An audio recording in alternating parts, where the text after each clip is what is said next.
In the annals of history, few figures embody such fascinating contradictions as Marcus Aurelius, the emperor who wished to be a philosopher, the ruler who longed for solitude, the warrior who preached peace.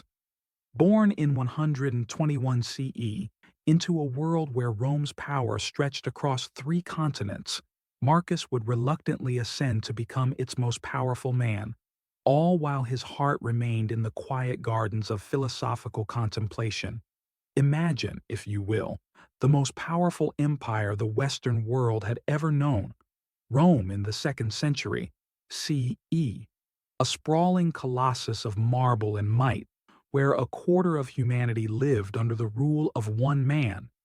And that man, contrary to what we might expect, would rather be discussing ethics with scholars than wielding the awesome power at his command. This is the essential paradox of Marcus Aurelius.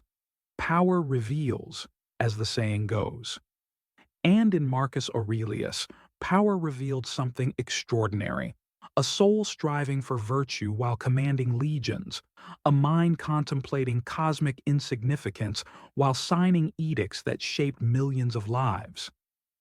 The tension between these worlds, between absolute authority and philosophical humility, created one of history's most remarkable inner dialogues, preserved for us in his private journal we now call Meditations.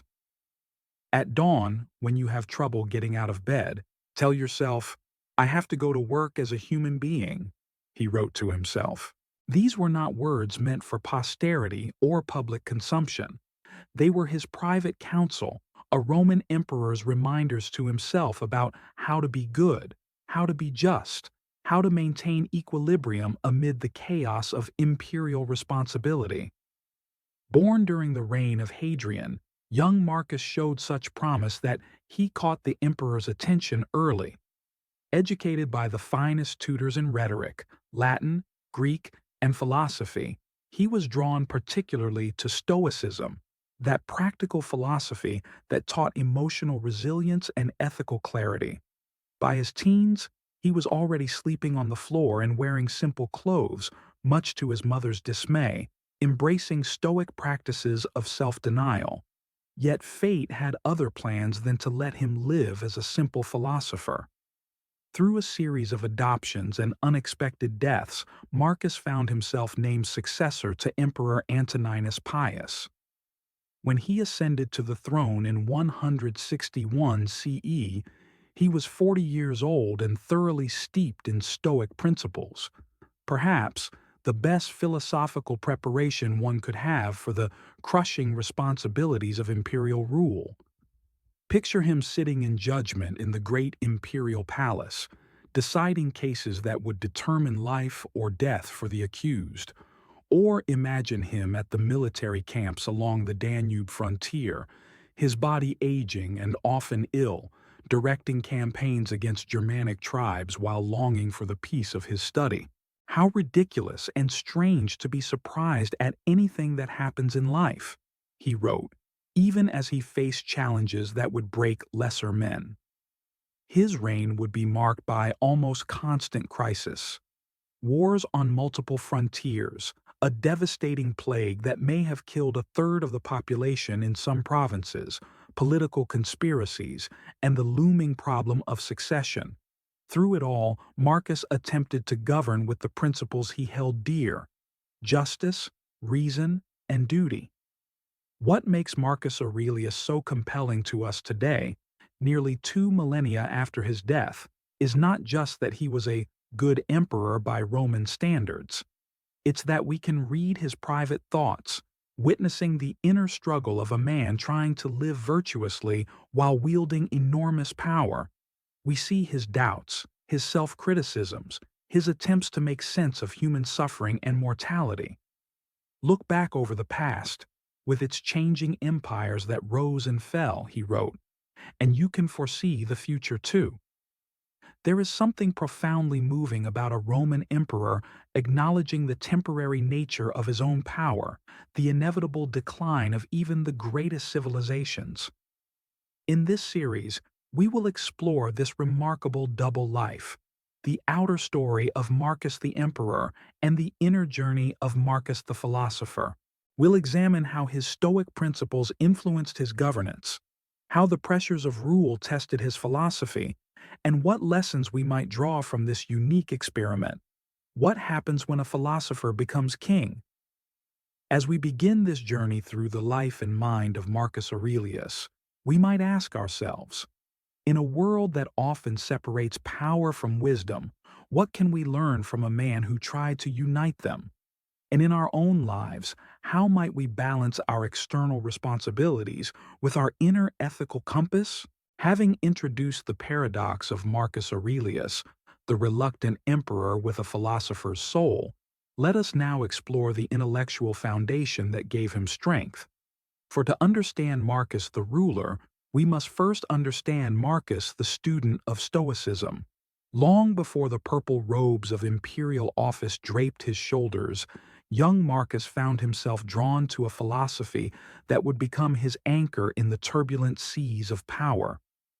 At just 12 years old, he adopted the simple gray cloak of a philosopher and began a rigorous regimen of Stoic practices, sleeping on a hard mat rather than a soft bed, studying late into the night and training his body through physical hardship.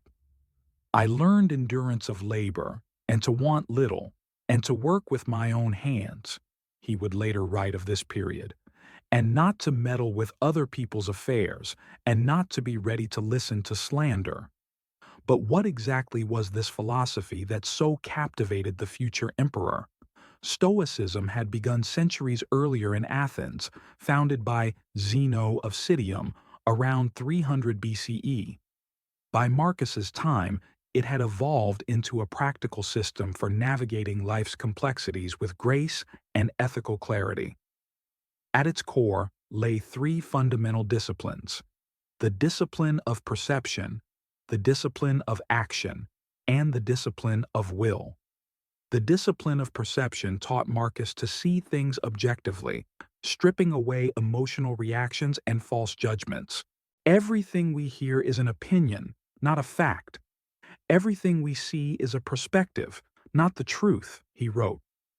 For a future emperor bombarded with flattery, political machinations, and complex problems, this ability to see clearly would prove invaluable. The discipline of action focused on one's duty to society and fellow humans. Stoics believed in living according to nature and reason, fulfilling one's role with justice and benevolence. For Marcus, this meant that even the highest office in the world was simply a duty to be performed, not a privilege to be exploited. Do not act as if you were going to live 10,000 years, he reminded himself. Death hangs over you. While you live, while it is in your power, be good. Finally, the discipline of will taught acceptance of what cannot be changed. This wasn't passive resignation, but a powerful recognition of what truly lies within our control. You have power over your mind, not outside events, Marcus wrote. Realize this, and you will find strength. These principles were not mere academic interests for Marcus. They were practical tools forged in the workshops of his most influential teachers. Rusticus, who introduced him to Epictetus's teachings. Apollonius, who demonstrated philosophical integrity. Sextus, who embodied kindness. And most significantly, Emperor Antoninus Pius himself, who showed Marcus how power could be wielded with moderation and humanity. In his meditations, written in campaign tents by lamplight or in quiet palace chambers, Marcus begins by acknowledging these mentors. The first book is entirely devoted to cataloging what he learned from each significant figure in his life. From his grandfather, to avoid the public schools. From his father, modesty and manliness. From his mother, piety and beneficence, and abstinence from evil deeds and evil thoughts. This wasn't merely sentimental reminiscence. For Marcus, remembering his debts to others was a Stoic practice, a reminder that we are all formed through community and connection, that even an emperor is shaped by his teachers. What makes Marcus's embrace of Stoicism so remarkable is that it ran counter to the temptations of absolute power. Roman emperors before and after him succumbed to megalomania, cruelty, and excess. Caligula declared himself a god. Nero burned Christians as human torches. Commodus, Marcus's own son, would eventually disgrace himself in the arena, playing at being Hercules while neglecting his imperial duties. Yet, here was Marcus, writing in his private journal, "How much more grievous are the consequences of anger than the causes of it?" And, "The best revenge is to be unlike him who performed the injury." These were not public pronouncements designed to craft an image, but private reminders, evidence of a genuine struggle to live virtuously despite having the power to indulge every whim. Stoicism prepared Marcus for rulership in ways that no conventional education could have. It taught him to value duty over pleasure, to seek truth rather than flattery, to find contentment in virtue rather than luxury, and perhaps most importantly, to face mortality squarely. "Pass through this brief life as nature bids you," he wrote. "Make your exit with grace as one who has had enough." As we continue our exploration of this philosopher-emperor, we will see how these Stoic principles were tested in the crucible of imperial responsibility. For it is one thing to philosophize in a garden, surrounded by books and scholarly companions. It is quite another to apply those same principles when commanding armies, judging criminals, managing economic crises, and facing the constant threat of assassination. Marcus Aurelius would face all these challenges and more. The question that drives our next chapter is this: how did the young man in the philosopher's gray cloak transform into the emperor in purple robes, and did his beloved Stoicism survive the transformation? The philosopher in gray had indeed become the emperor in purple. As we transition from understanding Marcus's intellectual foundations to witnessing their application, we find ourselves at the heart of our paradox. How did the reluctant philosopher fare when handed the reins of the most powerful empire on earth? When Marcus Aurelius ascended to the imperial throne in 161 CE, he inherited not just the vast territories stretching from Britain to Syria, but also their countless problems.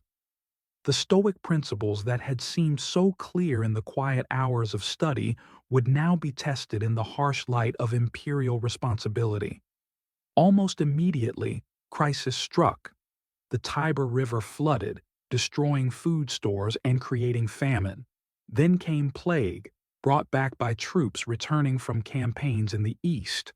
What historians now believe was smallpox ravaged the empire for years, killing millions. The northern frontiers erupted as Germanic tribes pressed against the borders, and in the east, Parthia threatened Roman territories. For a man who valued tranquility and contemplation, Marcus now faced a world of constant emergency. Begin each day by telling yourself, "Today I shall be meeting with interference, ingratitude, insolence, disloyalty, ill will, and selfishness," he wrote in his meditations. This was not pessimism, but Stoic preparation, a mental rehearsal for the challenges ahead. In these trials, we see Marcus's philosophy transformed from theoretical exercise to survival mechanism. The discipline of perception allowed him to see these calamities not as personal affronts, but as inevitable aspects of nature and human affairs. The discipline of action guided him to respond with justice rather than anger, and the discipline of will helped him accept what could not be changed while working tirelessly on what could. Consider how he handled the betrayal of Avidius Cassius, a trusted general who declared himself emperor in 175 CE, believing false rumors that Marcus had died. When the rebellion collapsed and Cassius was killed by his own officers, they sent his head to Marcus as proof. The emperor, however, refused to look at it, ordering the head buried with honor. He even burned Cassius's correspondence unread, saying, "I wish I could bring back the dead." This was not mere sentimentality. It was Stoic principle in action, the understanding that vengeance serves no purpose, that clemency demonstrates strength rather than weakness. As he wrote, "The best revenge is to be unlike him who performed the injury." Yet for all his philosophical resilience, Marcus was still human. The deaths of 7 of his 13 children tested his acceptance of fate. The behavior of his son Commodus, clearly unsuited for rule but nevertheless named successor, challenged his judgment, and the endless years of campaign in harsh frontier conditions wore down his health. In these personal struggles, we find the most poignant passages of the Meditations. "Be like the promontory against which the waves continually break," he reminded himself, "but it stands firm and tames the fury of the water around it." These were not words written for posterity or public consumption. They were a philosopher's medicine for his own wounded spirit. Perhaps the greatest testament to Marcus's philosophical integrity is that he never abandoned his principles, despite having every opportunity to do so. Unlike other emperors who became increasingly tyrannical with time, Marcus grew more compassionate. He reformed laws to protect the vulnerable, widows, orphans, slaves. He established chairs of philosophy in Athens. He refused to raise taxes despite empty treasuries, instead selling imperial possessions to fund the state. "Look well into thyself. There is a source of strength which will always spring up if thou wilt always look," he wrote. This inner wellspring sustained him through 16 years of nearly constant warfare, plague, rebellion, and personal loss. As Marcus lay dying in his campaign tent at Vindobona, modern Vienna, in 180 CE, he reportedly gave a final instruction to the tribune of the night watch. The password for the day was to be equanimitas, equanimity, that steady calmness of mind that had been his lifelong pursuit. What then is the legacy of this philosopher-emperor, this reluctant ruler who never wanted the throne but bore its burdens with uncommon grace? Perhaps it lies in the very contradiction we began with, that power and wisdom, so often at odds, found rare harmony in one extraordinary man. The Meditations survived not because Marcus intended them for publication, he didn't, but because their profound humanity spoke to generation after generation. From Renaissance humanists to Victorian statesmen, from modern psychologists to ordinary people facing their own private struggles, his words continue to offer guidance. "When you arise in the morning," he wrote, "think of what a precious privilege it is to be alive, to breathe, to think, to enjoy, to love." This from a man who faced daily crises that would overwhelm most leaders. His ability to maintain perspective, to find tranquility amidst chaos, offers a template not just for leadership, but for human existence itself. The story of Marcus Aurelius reminds us that philosophy is not merely an intellectual exercise, but a practical art of living. In a world that often separates thought from action, wisdom from power, his life stands as testimony to their potential integration. His was not a perfect reign, no human enterprise ever is, but it was one guided by an unwavering commitment to virtue, duty, and the common good. As we conclude our exploration of this remarkable figure, perhaps we can take inspiration not just from his words, but from his example. In a time of cynicism about leadership, his life demonstrates that power need not corrupt, that wisdom can guide authority, and that even at the pinnacle of worldly success, the examined life remains our most worthy pursuit. Marcus Aurelius, emperor, general, judge, and above all, philosopher, continues to speak to us across the centuries with a voice of reason and humanity. Waste no more time arguing about what a good man should be, he wrote. Be one. In both his struggles and his triumphs, he showed us how,